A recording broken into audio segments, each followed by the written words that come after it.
দর্শকের হাতে সবাইকে আমন্ত্রণ জানাচ্ছি নিউজ 24 প্রতিদিনের বিশেষ আয়োজন জেডএসআর ইনসাইড পলিটিক্স অনুষ্ঠান। আপনাদের সঙ্গে আছেন প্লাবন রহমান। এই অনুষ্ঠানের মধ্যে দিয়ে আমরা সাম্প্রতিক সময়ের গুরুত্বপূর্ণ বিষয়গুলো তুলে ধরার চেষ্টা করি। বিশেষ করে আলোচনায় আসে সাম্প্রতিক রাজনীতি।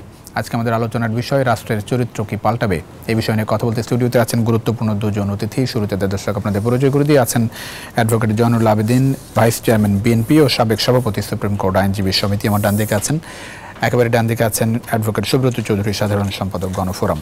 দুজনকে স্বাগত জানাচ্ছি ইনসাইড পলিটিক্সে। দর্শকের মধ্যে জানেন যে বিভিন্ন রাজনৈতিক দলের সঙ্গে বৈঠক করেছেন ডক্টর মোহাম্মদ ইউনূস, অন্তর্বর্তী সরকারের প্রধান উপদেষ্টা, এবং সেই আলোচনায় বৈঠকে বিভিন্ন বিষয়, সংস্কারের বিষয় রাজনৈতিক দলগুলোর পক্ষ থেকে তুলে ধরা হয়েছে। সেই বিষয়গুলো নিয়ে মূলত আমরা আলোচনা করতে চাই এবং এর মধ্য দিয়ে আসলে এই রাষ্ট্রের চরিত্র পাল্টাবে কিনা সেই বিষয় নিয়েও আলোচনা করতে চাই। শুরু করতে চাই অ্যাডভোকেট জয়নুল আবেদিন।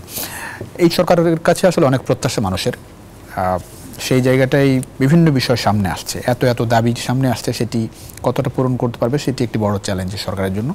রাজনৈতিক সংস্কার কথা বলা হচ্ছে, কেউ কেউ বলছেন যে সংবিধান পুনর্লিখন করতে হবে।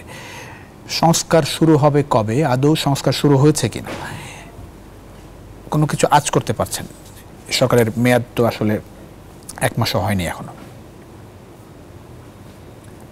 ধন্যবাদ আপনাকে, ধন্যবাদ আমার সাথে আমার দাদা, সহ আলোচক এবং দর্শক শ্রোতা যারা দেখছেন তাদের সকলকে শুভেচ্ছা। আর এই সদ্য ঘটিত বিপ্লবে যে সমস্ত ভাইরা আত্মহত্যা দিয়েছেন তাদের আত্মার মাগফিরাত কামনা করে আপনি যে প্রশ্নটা করেছেন যে সংস্কার শুরু হয়েছে কিনা, দেখেন এই যাদেরকে আমরা বিদায় করলাম আন্দোলনের মাধ্যমে, তারা এমন কোনো প্রতিষ্ঠানটাকে অক্ষত রাখে নাই। প্রত্যেকটা জায়গায় দেখবেন যে ভঙ্গুর অবস্থার মধ্যে আছে। তো এইগুলো ঠিক করতেই তো আমি দেখতেছি যে এই বর্তমান যে সরকার এসছেন তাদের অনেক ব্যাগ পেতে হচ্ছে। এখনও অনেক জায়গায় তারা হাতে দিতে পারেন নাই, তার কারণ এমন সব জায়গায় আছে যেগুলোতে আপনার তার মানে লুটপাট যা কিছু হয়ে গেছে। গতকালকে শুনলাম 5টা না 6টা ব্যাংকের কি বলে ওই ব্যাংক গ্যারান্টি এবং পারফরমেন্স গ্যারান্টি এগুলো কোনোটাই গ্রহণ করছে না কোথাও।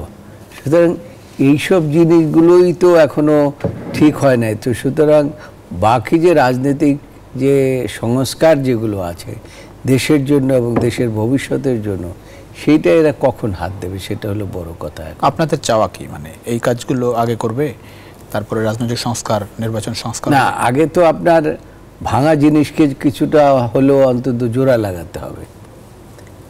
এইটা যদি আপনি এই টেবিলটা মনে করেন, এই টেবিলটা যদি 2 ভাগ হয়ে যায়, এইটার মধ্যে তো আর আপনি টকশো করতে পারবেন না, বা আমরা পারবো না আর কি। তো এখন হচ্ছে কি, সমস্ত সেক্টর, এমন কোনো সেক্টর নাই যেই সেক্টরটা তারা ধ্বংস করে যায় নাই। এই ধ্বংসস্তূপের মধ্যে এখন বর্তমান সরকারকে আপনার দায়িত্ব গ্রহণ করতে হয়েছে এবং তারা সেই দায়িত্ব গ্রহণ করে তারা এখন এই জিনিসগুলো রিপেয়ার করার চেষ্টা করছে। অর্থাৎ পুরো শাসন ব্যবস্থা, পুরো বিচার ব্যবস্থা, পুরো আইন ব্যবস্থা, পুরো এই আপনার ব্যুরোক্রেসি, এগুলাকে ঢেলে সাজাতে হচ্ছে। তার কারণ যে সরকারকে আমরা বিদায় করেছি তারা তাদের মতো করে সাজিয়েছিলেন সরকারকে। সুতরাং সেইটা দিয়ে তো আপনি কিছু আশা করতে পারেন না। সেই জন্য সেগুলো সংস্কার করতেই তো বা এখন বর্তমান সরকার ব্যস্ত। সেগুলো সংস্কার হলে পরে বাকি যে রাজনৈতিক সংস্করণগুলো আছে, যেমন সংবিধান সংশোধন বলেন, সংবিধান পুনঃলেখা বলেন, বা দ্বিকক্ষ বিশিষ্ট সংসদ বলেন, আর কি বলে আইনসভা বলেন, এগুলো সমস্ত কিছুই কিন্তু মানুষের চাওয়ার মধ্যে আছে, চাওয়া পাওয়ার মধ্যে আছে। মানুষের কিন্তু এই সরকারের কাছে অনেক চাওয়া পাওয়া, কেন অনেক চাওয়া পাওয়া, তার কারণ তারা গত কয়েক বছর পর্যন্ত তাদের ভোট দিতে পারে নাই, জিনিসপত্রের দাম আকাশচুম্বী, তাদের ব্যাংকে টাকা নাই, তারপরে এই যে লোনের পর লোন এনে তারপর মানুষকে দেখানো হয়েছে যে খুব উন্নয়ন দেশের মধ্যে হচ্ছে। আমি তো সেদিন এক অর্থনীতিবিদের বক্তব্য শুনছিলাম, তিনি বলছিলেন যে কালকে যে শিশুটি জন্মগ্রহণ করবে তিনি $8,000 লোন মাথায় নিয়ে তিনি জন্মগ্রহণ করবেন। সুতরাং এই অবস্থায় এই যে রাজনৈতিক সংস্করণ বলেন বা আপনি অর্থনৈতিক সংস্কার বলেন বা এই জাতীয় সংসদের আসন বৃদ্ধি বলেন, আসন কমানো বলেন এবং দ্বিকক্ষ বিশিষ্ট যা কিছু বলেন না কেন, এগুলো করতে একটু সময় নেবে। অনেক ধন্যবাদ। এবং এই সময়টা আমি মনে করি রাজনীতিবিদদের দিতে হবে। জি, অনেক ধন্যবাদ। অ্যাডভোকেট সুব্রত চৌধুরী, একটু জানতে চাই যে এরই মধ্যে তো যেগুলো বলছিলেন, এরই মধ্যে তো নির্বাচনের কথাও বলা হচ্ছে, যে নির্বাচনের একটা রোড ম্যাপ রাজনৈতিক দলগুলোর পক্ষ থেকে আসলে চাওয়া হচ্ছে এই সরকারের কাছে, এবং অন্তর্বর্তী সরকারের পক্ষ থেকে বলা হচ্ছে যে খুব দ্রুত এই রোড ম্যাপ আসলে তারা ঘোষণাও করবে। সংস্কার তো আসলে অনেক, প্রত্যেক সেক্টরেই আসলে ক্ষতিগ্রস্ত হচ্ছে, একেবারে শেষ হয়ে গেছে, সাংবিধানিক প্রতিষ্ঠান থেকে শুরু করে। সেই জায়গাটি আসলে মূল সংস্কার, যেটি আমরা একটা ধরেন গ্রহণযোগ্য নির্বাচনের মাধ্যমে নির্বাচনের বন্দোবস্ত করা, সেই জায়গা যেতে কত সময় লাগবে বলে মনে হয় আপনার? ধন্যবাদ। এত সব কাজ করার পর আচ্ছা দেখুন, সহস্রাধিক ছাত্র জনতাকে হত্যা করা হলো, প্রায় 20,000 ছাত্র জনতা আহত হলো, 100 শিশু কিশোরকে হত্যা করা হলো, চোখ হারিয়েছে প্রায় শতাধিক, কারো হাত নাই, পা নাই, বিভিন্ন অঙ্গহানি হয়েছে, প্রত্যেক দিন 1 জন করে মারা যাচ্ছে, মৃত্যুর মিছিল এখনো চলছে, রক্তের দাগ এখনো মুছে যায় নাই। সরকার 5 তারিখে হাসিনা পালিয়ে গেল, কিন্তু সরকার গঠন করতে আমাদের আরো 3 দিন লাগলো, 8 তারিখ। তখন তো কোনো আইন শৃঙ্খলাই ছিল না। জি, একটা কঠিন চ্যালেঞ্জের মধ্যে অধ্যাপক ডক্টর ইউনূসকে আসতে হলো এখানে। তারপরে দেখেন বিভিন্ন পর্যায়ে একটা, যেমন পুলিশ বাহিনী, এটা তো একেবারে তছনছ হয়ে গেছে, ওরা অনেকেই পালিয়ে চলে গেছে যারা সরকারের আজ্ঞাবহ ছিল। প্রশাসন সেটা এমনভাবে সাজিয়েছিল, এটা একটা দলীয় প্রশাসনে পরিণত হয়েছে। আপনি কোনখানে যাবেন, আমাদের বিচার বিভাগ সেখানেও সব দলীয়করণ করে, এবং এমনকি উচ্চ আদালত না, নিম্ন আদালতেও একই অবস্থা হয়েছে, সব জায়গায় একটা হজবরল অবস্থা। এবং একই সাথে স্বাস্থ্য সেবা যেটা, এটা তো আরো ভয়াবহ। তার মধ্যে আপনি দেখেন যার যার দাবি দাওয়া নিয়ে এখন শুরু হয়ে গেছে, কারণ 16-17 বছর ওনারা আর দাবি দাওয়া করতে পারে, কোনটা ছেড়ে কোনটা ধরবে। হ্যাঁ, এই যে আনসার বাহিনী সমস্ত নতুন পোশাক পরে নেমে গেল রাস্তায়, এবং বলা হচ্ছে এখানে যুবলীগ ছাত্রলীগ তারা ঢুকে গেছে, এবং তাদের তো একটা অন্যরকম এজেন্ডা ছিল, সব জায়গায় একটা বিশৃঙ্খলা সৃষ্টি করা, এবং তাদের দেখা দেখি অন্যরাও করত, যারা সেক্রেটারিয়েটের মধ্যে আছে। তারপরে আমাদের শ্রদ্ধেয় ডাক্তার সাহেবরা, কিছু একটা ঘটনা ঘটছে, কিন্তু সারা দেশব্যাপী কর্মবিরতি, এটা তো আরো ভয়াবহ, এটা তো অমানবিক। সব জায়গায় কঠিন রোগগ্রস্ত মানুষজন আছে, এবং বিভিন্ন চিকিৎসা নেওয়ার জন্য হাসপাতাল মুখী ছিল, তারা রাস্তায় রাস্তায় পড়ে আছে, অ্যাম্বুলেন্সে পড়ে আছে, কোনো ইমার্জেন্সি চিকিৎসা নাই। তো সব দিকে তো আমি দেখতেছি একটা অশনি সংকেত, এবং এই অশনি সংকেতের সাথে সম্পৃক্ত হচ্ছে পতিত স্বৈরাচার এবং তার দোসররা। তারা কিন্তু যে কোনোভাবে একটা মরণ কামড় দেবে, এবং সেটা যে কোনো উচিলেই দিতে পারে। তো এই অবস্থায় সরকার মাত্র কয়দিন হলো, 25-26 দিন হয়েছে। জি, এখন তার কাছেই আমরা সব দাবি দিচ্ছি, এটা করতে হবে, ওইটা করতে হবে। আরে করতে হবে, একটা সময় তো দিতে হবে, যৌক্তিক সময়। এখনই আমরা নির্বাচনের কথা বলে ফেলতেছি, এখনই সংবিধান কেউ বলছে অনুলেখন করতে হবে, নতুন করে সংবিধান করতে হবে। আরে আগে তো পুলিশটাও ধরতে হবে, পুলিশের মধ্যে বিশৃঙ্খল সৃষ্টি হয়েছে।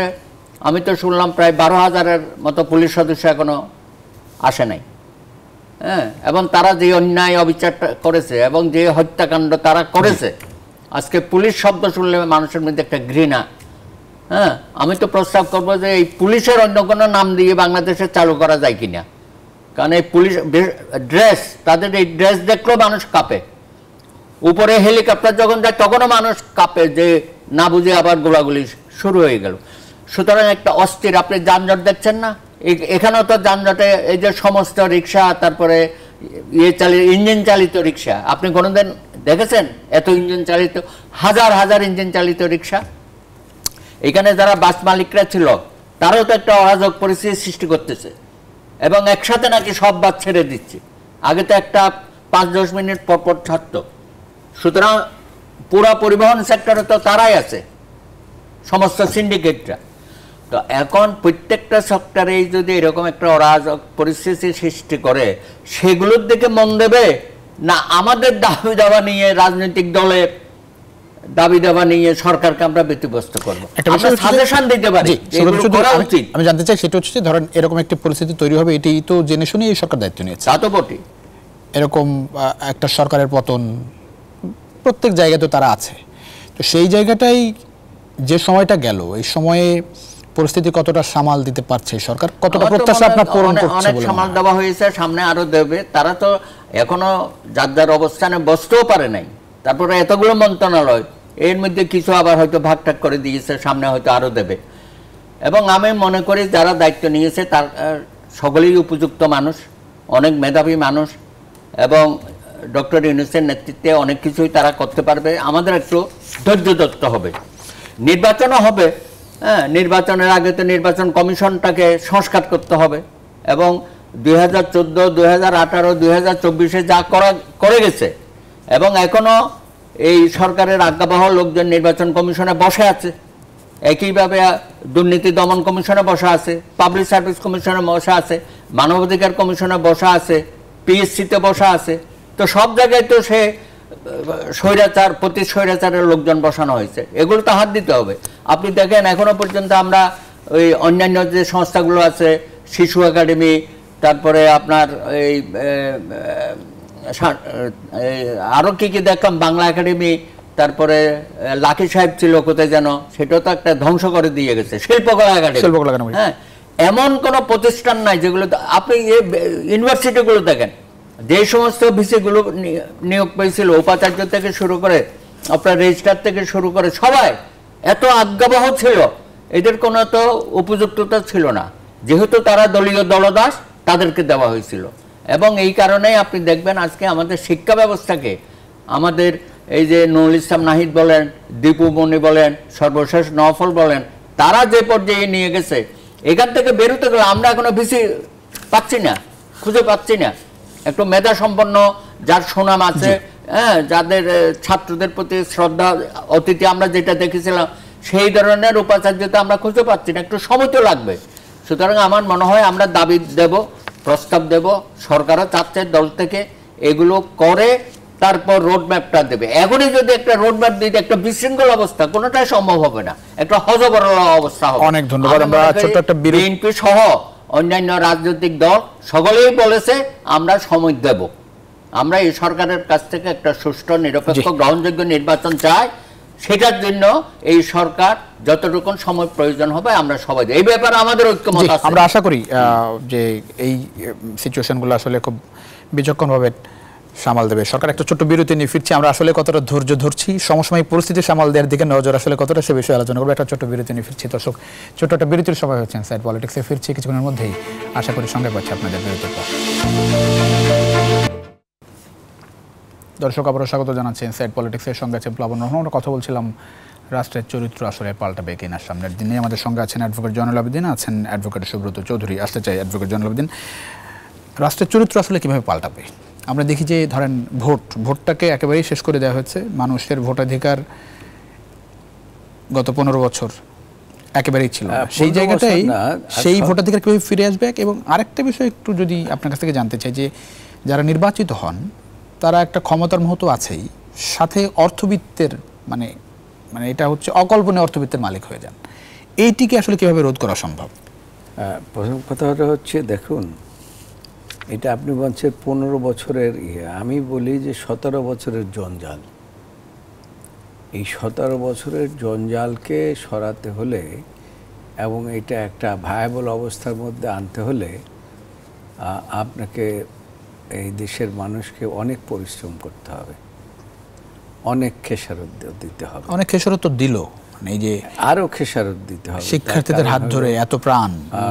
বিকজ আপনি দেখেন ওই কথা যদি আপনি চিন্তার মধ্যে আনেন তাহলে মনে হবে যে হায়রে দেশ, এই কি দেশ, যে দেশের জন্য মাঝে মাঝে যারা বলে যে 30 লক্ষ মা বোনের ইজ্জতের বিনিময়ে দেশ পেলাম, তো সেই দেশে আপনি দেখেন যে ওদের এই ট্রাকের মধ্যে, ওদের গাড়ির মধ্যে এই দেশের এই ছেলেপেলেদেরকে মেরে তারপরে রাস্তায় ফেলে দেয়, তারপরে আগুন দিয়ে পুড়ে মেরে বিভৎস, মানে চিন্তা করার। এই সমস্ত জিনিস যদি আপনি চিন্তা করেন তাহলে মনে হবে যে আমরা কি পরিস্থিতির মধ্যে এই দেশটা ছিল, একটা বিভৎস অবস্থার মধ্যে আমরা ছিলাম।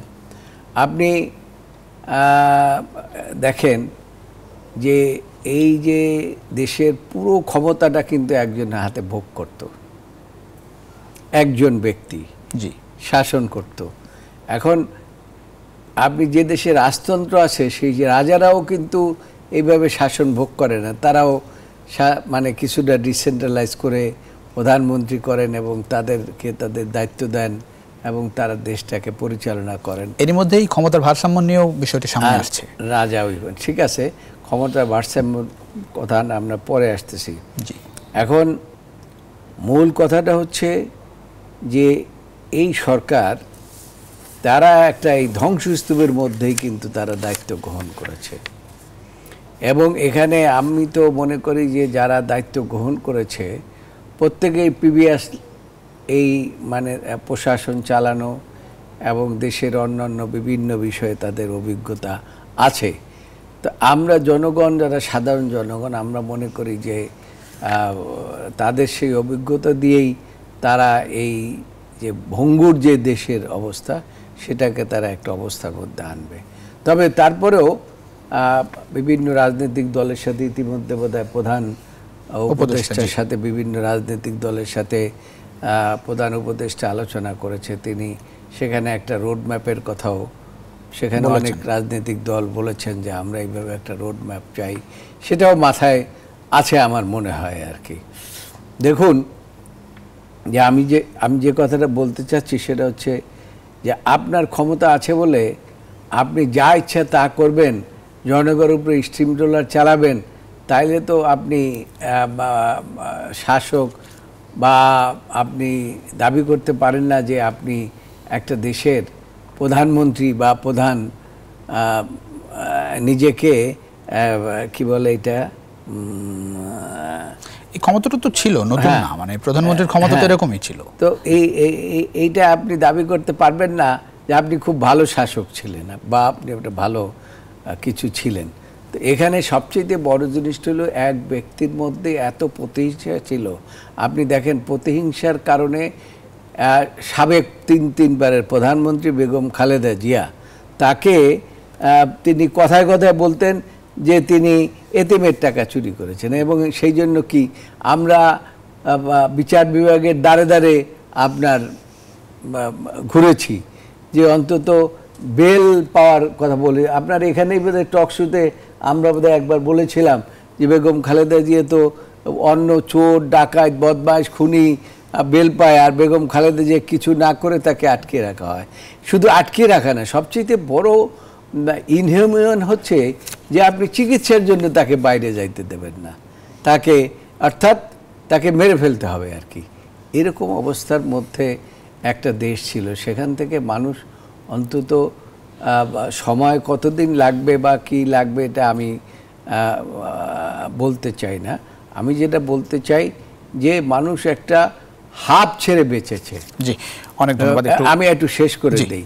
হাফ ছেড়ে বেঁচেছে এবং মানুষের মধ্যে যে এই 17 বছরের পুঞ্জীভূত ক্ষোভটা এমনভাবে বহিঃপ্রকাশ হয়েছে, যেটা আমি তো ভালো কথা, কেউ দেখেছে কিনা আমি জানি না, যে বঙ্গভবনের ইটও খুলে নিয়ে গেছে। আপনি একদিন গিয়ে দেখবেন যে আপনি বঙ্গভবনের এই কোনো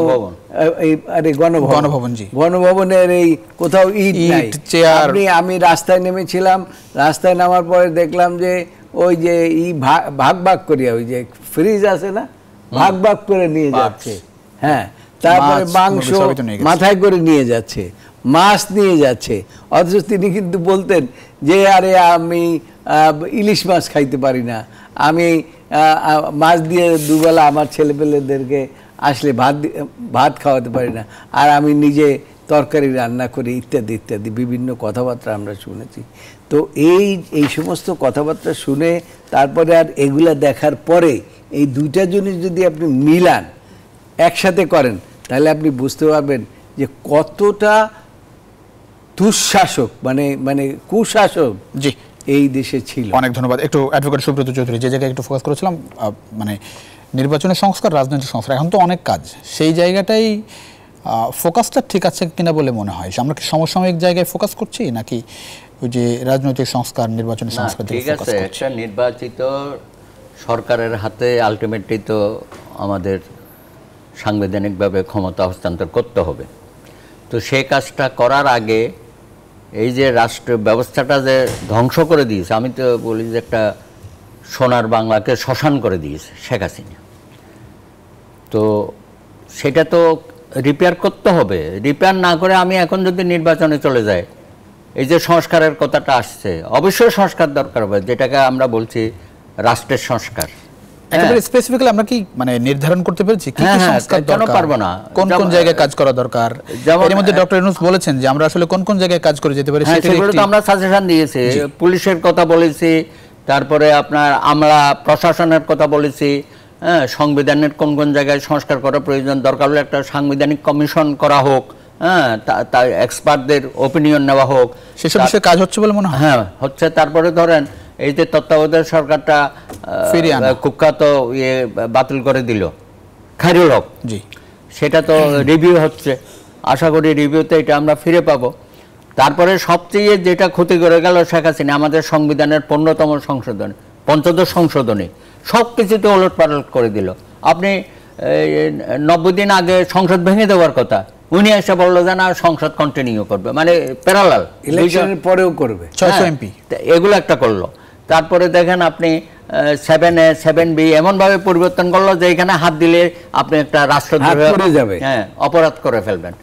তো সব কিছু মিলিয়ে এই 75 সংশোধনী কিন্তু চ্যালেঞ্জ হয়েছে। তো আমরা তো কিছু হয়তো বিচার বিভাগ থেকেও আশা করতে পারি, হ্যাঁ, তাইলে হয়তো এই সরকারের কিছুটা ভালো লাঘব হবে, আশা করছি আর কি। তা না হলেও যেখানে যেখানে হাত দেওয়া প্রয়োজন এটা করতে হবে। প্লাস এর পাশাপাশি নির্বাচনী ব্যবস্থাকে আছে অনেক ভালো ভালো আইন কানুন 111 করে গেছিল, কিন্তু এই সরকার আছে সেগুলো তো আপনারা তো গণভবনের পক্ষ থেকে আপনি গিয়েছিলেন, হ্যাঁ, কি কি স্পেসিফিক্যালি কি কি আমরা 18টা বলেছি, যেগুলো হ্যাঁ সবটা 18টা দফা দিয়েছে, কোথায় কোথায় হাত দিতে হবে, এগুলো আমরা নির্বাচন সময় এই নিয়ে কি বলেছেন? না, আমরা সময়ের কথা বলি না, এই কাজগুলো করে তারপর নির্বাচন দেন।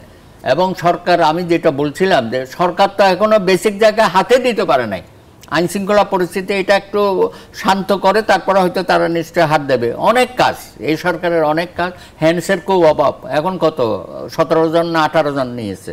তো আমাদের দেশের যে সমস্যাগুলো আছে, এটা এই যে অর্থনৈতিক ব্যবস্থা, বাজার ব্যবস্থা, এগুলো তো ঠিক করতে হবে। মানুষের তো মৌলিক চাহিদাগুলোকে বাদ দিয়ে আমি শুধু নির্বাচনী ব্যবস্থা নিয়ে কথা বললাম, এটা তো ঠিক হবে না। সুতরাং রাষ্ট্রের যে সংস্কারের কথা আমরা বলছি, এটা খুবই গুরুত্বপূর্ণ এবং এগুলো এমনভাবে সাজাতে হবে এবং গণমুখী। আমি একটা যা খুশি করে দিলাম, যেটা আকাঙ্ক্ষা, ছাত্র জনতার বিপ্লবের মধ্য দিয়ে মানুষের মধ্যে যে একটা গণ আকাঙ্ক্ষা সৃষ্টি হয়েছে, সেই আকাঙ্ক্ষার দিকেও আমাদের নজর দিতে হবে। এখনো পর্যন্ত আমরা বিশ্ববিদ্যালয়গুলো খুলে দিতে পারি নাই, আমাদের ছেলে মেয়েরা এখন বিশ্ববিদ্যালয়ে লেখাপড়া বন্ধ হয়ে আছে। এর মধ্যে আবার এসে গেল একটা ফ্ল্যাট, হ্যাঁ, কোত্থেকে যে পানি চলে আসলো, আমরা তো ভেসে গেলাম 12টা জেলায়। হ্যাঁ, সেই আত্মমানবতার সেবায় আবার সারা দেশের, এবং এটা অভূতপূর্ব। বহুদিন পরে আমাদের বিশ্ববিদ্যালয়ের ছেলে মেয়েরা এইভাবে ঐক্যবদ্ধভাবে জনগণের সাহায্য নিয়ে কিভাবে পাশে দাঁড়িয়েছে। হ্যাঁ, এগুলো বাংলাদেশে গত 15-17 বছর আমরা এগুলো দেখি নাই। সমস্ত আপনি সাংস্কৃতিক জগতে দেখেন এমন ভাবে দলদাস, সাংবাদিক কি অবস্থা, আপনারা এমন ভাবে দলদাস কতগুলো তৈরি করেছেন। হ্যাঁ, তারা তো সব সময় তারা কিভাবে ক্ষমতায় রাখবে, এমনকি বলেছে আপনি দরকার হলে আরো নিশ্চিহ্ন করে দেন, ছাত্র সমাজকে নিশ্চিহ্ন করে, তবুও আপনার ক্ষমতা টিকে থাকতে হবে। এগুলো তো আমরা জানি। নিকৃষ্ট স্বৈর শাসক বাংলাদেশের ইতিহাসে, পৃথিবীর মধ্যে এই শেখ হাসিনা একটা নিকৃষ্ট স্বৈর শাসক, গণহত্যাকারী হিসাবে আগামী দিনে ইতিহাস এটা পড়বে, সারা বিশ্ব এটা পড়বে। একটা বিরতি নিয়ে ফিরছি। দাদা, আমি আপনার সাথে ডিফার করি। স্বৈর শাসকরা তো একটা জনগণের আন্দোলনকে ভয় পায় বা দেশের মধ্যে একটা দেশপ্রেম বোধ থাকে, ভয় পায়, ক্ষমতা ছেড়ে দেয়। এই শেখ হাসিনা কিন্তু স্বৈর শাসক না, ফ্যাসিস্ট সরকার। অর্থাৎ সব মরে যাবে, সব দেশ ধ্বংস হয়ে যাবে, কিন্তু আমাকে ক্ষমতায় থাকতে হবে। এইটা কিন্তু স্বৈর শাসকের মধ্যেও থাকে না। জি, একটা বিরতি নিয়ে আমরা ফিরছি। আসলে দর্শক ছোট্ট বিরতির সময় হচ্ছে আবারও ইনসাইড পলিটিক্সে। আশা করি বিরতির পর আপনাদের সঙ্গে পাচ্ছি এই আয়োজন।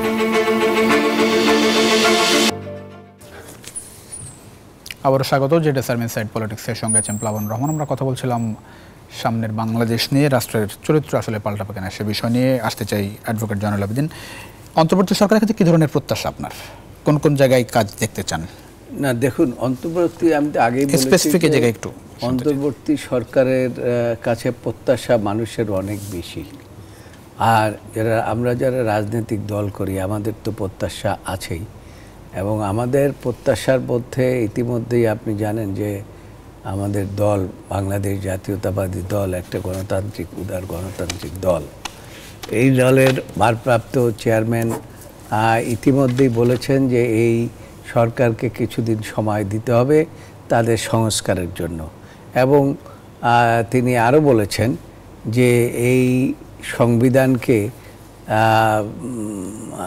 হয় পরিবর্তন করতে হবে, না হলে নতুনভাবে করতে হবে। এবং সবচেয়ে বড় যে দাবিটি তিনি বলেছেন যে 32 দফা উনি একটা দিয়েছিলেন এই সরকার থাকাকালীন অবস্থায়, কিন্তু যে যদি আমরা জাতীয়ভাবে যদি ক্ষমতায় যেতে পারি, আমরা জাতীয় সরকার গঠন করব এবং এখানে দ্বিকক্ষ বিশিষ্ট পার্লামেন্ট হবে। এবং আমরা আশা করব যে সরকার এই জনগণের মঙ্গলের কথা চিন্তা করে তারা এই গণতান্ত্রিক প্রক্রিয়াটাকে, যে স্বৈরশাসক বলেন আর ফ্যাসিস্ট সরকার ধ্বংস করে গেছে, এইটা তারা উদ্ধার করবেন।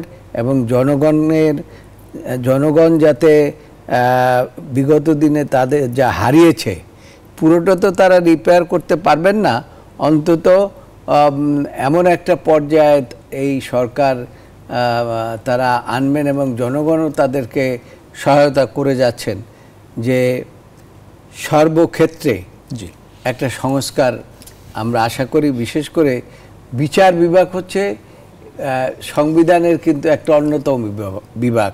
এই বিচার বিভাগটাকে আপনার নিম্ন থেকে আরম্ভ করে উচ্চ পর্যায় পর্যন্ত ধ্বংস করে গেছে। এইটাকে রিপেয়ার তো অবশ্যই করতে হবে। আমরা দুজনেই আইনজীবী, আমরা মনে করি যে এইটা রিপেয়ার করা সরকারের একটা বড় দায়িত্ব। এবং সেইটা যদি তারা না করতে পারে তাহলে পরে সুশাসনও দিতে পারবে না, আপনার সেখানে আইনের শাসন বলতে যা বোঝায় সেটাও প্রতিষ্ঠা করা যাবে না। সেই জন্য বিচার বিভাগের উপরে তাদেরকে এখন ব্যাপকভাবে অনেক ধন্যবাদ অ্যাডভোকেট সুব্রত। যদি প্রত্যাশা জায়গাটা সরকারের কাছে প্রথম, এখন যে সমসাময়িক যে বাস্তবতার মধ্যে বাংলাদেশ আছে, কোন কোন জায়গার মূল কাজ করা দরকার বলে মনে হয়? না, একটা হচ্ছে যে সংবিধান সংস্কারের কথা তো সবাই বলছে, আমরাও বলছি। হ্যাঁ, পুরা সংবিধানের তো খোলস পাল্টানো যাবে না। যে সংবিধান পঞ্চদশ সংশোধনীর আগে ত্রয়োদশ সংশোধনী পর্যন্ত যেটা ছিল, আপাতত ওইটুকুন হলেই হয়, এর বেশি কিছু করতে গেলে তো এটা আবার ওই রকম ম্যান্ডেট আছে কিনা। দেখুন অন্যান্য সময় যেটা তত্ত্বাবধায়ক সরকার হয় সংবিধানের আলোকে ওটার মেয়াদ থাকে 90 দিন। এখন ওই 90 দিন মাথায় রেখে তো কাজ করলে হবে না, এটা একটা গণবিপ্লবের মাধ্যমে সরকার গঠিত হয়েছে। তা আমার কথা হচ্ছে একটা কঠিন কাজ, আমরা 90-এ একটা সুযোগ সৃষ্টি হয়েছিল, আমরা সেভাবে কাজটা করতে পারিনি, হয়তো এত অভিজ্ঞতা ছিল না। আরেকটা আমাদের সামনে সুযোগ আসছিল 1/11, তারও তো প্রায় 2 বছর থাকলো, কিন্তু শেষের দিকে গিয়ে কেমন যেন এলোমেলো করে ফেললো সব কিছু। তো সেই অভিজ্ঞতার আলোকে আবার একটা বড় সুযোগ, হ্যাঁ, অধ্যাপক ডক্টর ইউনূস যে দায়িত্ব নিয়েছে আমার মনে করি ওনার ভীষণ আছে, এবং উনি কিছু কাজ করবে দেশের সাথে, জনগণের সাথে, এবং তার মধ্যে সেই কমিটমেন্ট আমরা দেখতে পাচ্ছি। আমরা অত্যন্ত আশাবাদী। আমরা যে রাষ্ট্রটা, জনগণের যে রাষ্ট্রটা, এটা যে শেখ হাসিনার রাষ্ট্র হয়ে গেছিল, সেখান থেকে বের করে এনে অন্তত জনগণের কাছে আমাদের রাষ্ট্রটাকে ফেরত দেবো। এইটুকুন অনেক ধন্যবাদ। এই তো হচ্ছে অ্যাডভোকেট জয়নুল আবেদিন, অ্যাডভোকেট সুব্রত চৌধুরী, দুজনকে অসংখ্য ধন্যবাদ রাত আপনাদের মূল্যবান সময় দেওয়ার জন্য। দর্শক, এই ছিল আজকের ইনসাইড পলিটিক্স। আমরা আশা করি অন্তর্বর্তীকালীন সরকারের হাত ধরে সোনার বাংলা গড়ে উঠবে, একই সঙ্গে জনগণের বাংলাদেশ হিসেবে প্রতিষ্ঠা হবে। অনেক ধন্যবাদ আমাদের সঙ্গে থাকার জন্য।